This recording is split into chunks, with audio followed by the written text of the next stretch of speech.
got a ductless unit. I know there's some through the wall units, but I'm going to film this ductless unit. It's a carrier, I believe.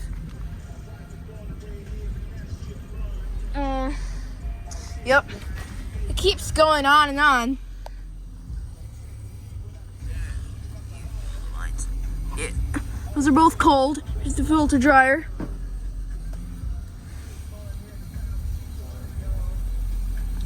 Okay. Data, it's right there. It's actually an ICP. Actually, no. It's a 2021.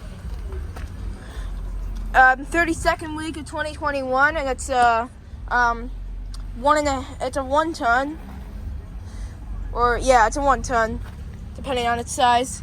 And the disconnect panel is open. And it's a Midwest disconnect box, as you can tell.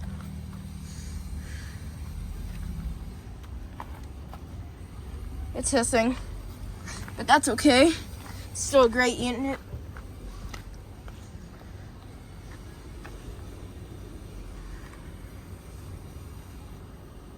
This side. This is really cool. So yeah. Anyways, thank you guys for watching. Hope you enjoyed the video. Out.